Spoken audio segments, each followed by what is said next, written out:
In the world of adoption and foster care, there's a common belief that once a child is placed, everything is magically resolved. In truth, the burden of making things work falls entirely on the child or infant, whether they're ready or not. Almost everywhere you look, pamphlets, posters, agency websites, you'll see the words "forever family." It's presented as the ultimate reward, the welcoming of a child into your family and calling them your own. But rarely do these messages mention the real complexity behind adoption and foster placements. And when challenges arise, support is hard to find. The people claiming how wonderful it will be vanish, and you are left on your own. The myth term "forever family" is a phrase used to sell a marketed dream. A dream that doesn't match reality, especially for the children at the center of it all. As tough as it is to admit, for many children and infants placed through adoption or foster care, this is their reality. This phrase, by design, diminishes the real struggles everyone faces. It is a marketing tool designed to gloss over the pain and struggle lived by so many, as well as the complexity, all for the sake of appearances, profit, and willful ignorance. The reality is, adoption and foster care are deeply complex journeys. For those that make it a success, it comes down to all the hard work they put in and the many hurdles they overcame.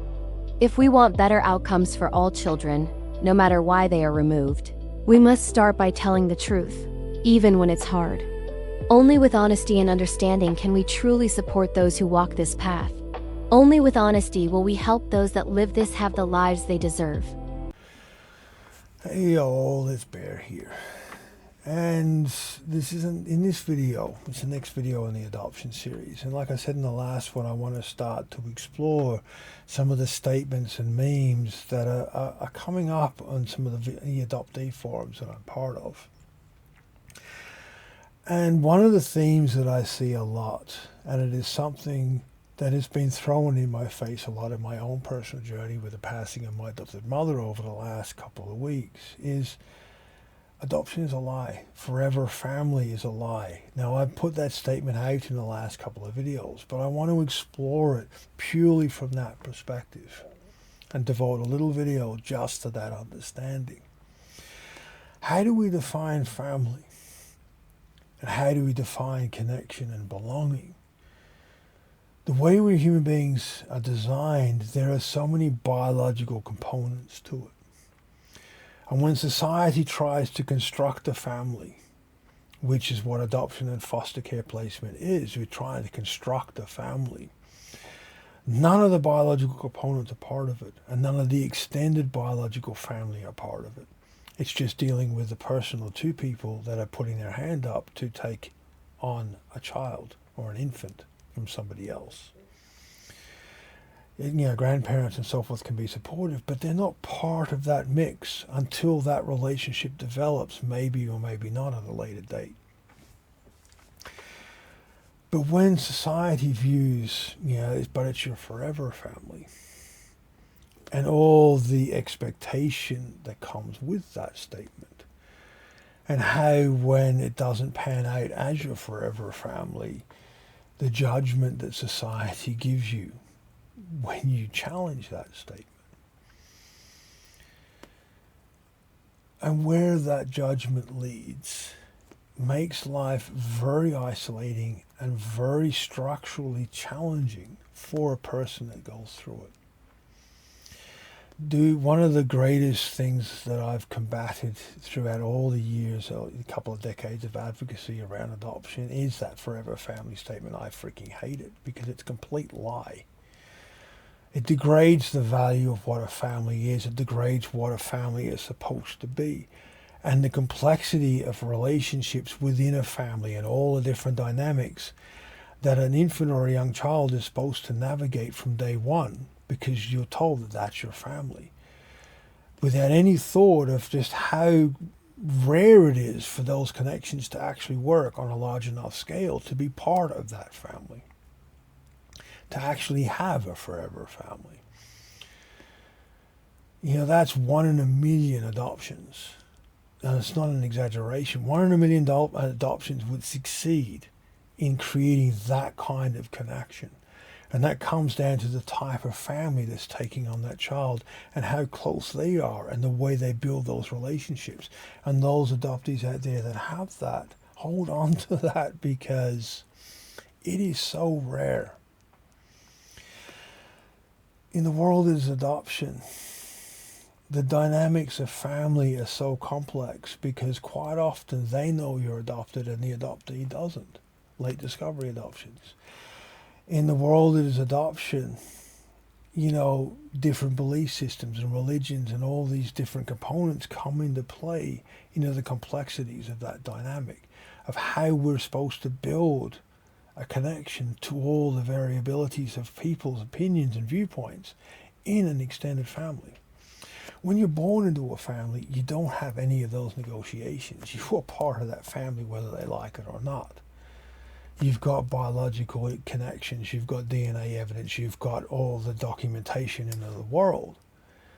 But when you come from the world that is adoption and the world that is foster care, you have none of that. It all comes down to that child and infant's ability to create those connections and to match up with the terms and reference given by their adoptive parents. Because in my personal circumstances, like I said in the last video, I met my adoptive parents' family, one side twice, one side once. I've met cousins once, and that's it. I've not met any of the extended family at all. No engagement whatsoever. So in my circumstances of a forever family, when my adoptive parents are passing away, one's passed, one's 86 and headed that way, I have no forever family. But society still tells me, but they're your forever family. No, they're freaking not. There is zero evidence, emotional or otherwise, that I have a family. And I know so many adoptees in the same boat, and I know several foster care people, those that have lived through foster care, in the same boat. So this statement, they're your forever family, for us, in so many in the world that is adoption and foster care, is such an insult because we know it's a lie. And it spits in our face what we are trying to hope to achieve with actually just being part of a freaking family, of being seen and being valued. One of the things when you start to question the reality that is adoption and foster care and what you get in society, when you start to challenge their statements, is they need to understand that their statement is just a couple of words, where we have an entire process, an entire ecology that is behind those few words that we have to navigate. And the reality, as I've said in numerous videos, the complexity of how we build connection in the world that is adoption and foster care needs to be taken into account. All the information I have on how to create a successful connection adoption doesn't come from books. It comes from adoptees that I've spoken with who have good adoptions. And I've sat down and talked with them and asked them, and compared the differences between their upbringing and my own and other adoptees that I've known where adoptions have failed. And how they built a family within the dynamics of them being an adoptee and non-biological and brought in, and all the relationship was built around that and their connections with their family and their family's biological family. All the different rings out, and how everybody has participated in building that connection. But so often in adoptions that doesn't happen, and so often in foster care that doesn't happen. And hence the little exploration in this video of why a forever family in the world is adoption and foster care is a lie. And it's a statement that needs to be taken out of the vocabulary used by agencies and departments, because it is a direct lie and it's a direct insult to the complexity that is adoption and foster care relationships. So I hope you guys understand where I'm coming from with this video and where I want to start to take some of the things in this channel, because I want to start to bring it into not just my perspective. I want to start to show you guys out there are so many others in the same boat saying the same thing.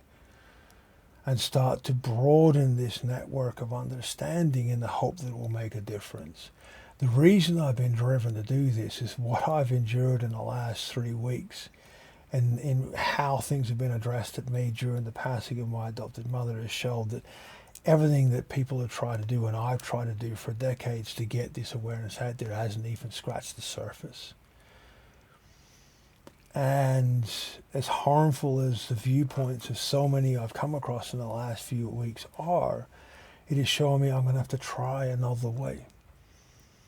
And I just hope this way may get it out there a little bit more. But as always, I love you guys' comments and feedback. Please be mindful, please be safe, and I will see you all next time.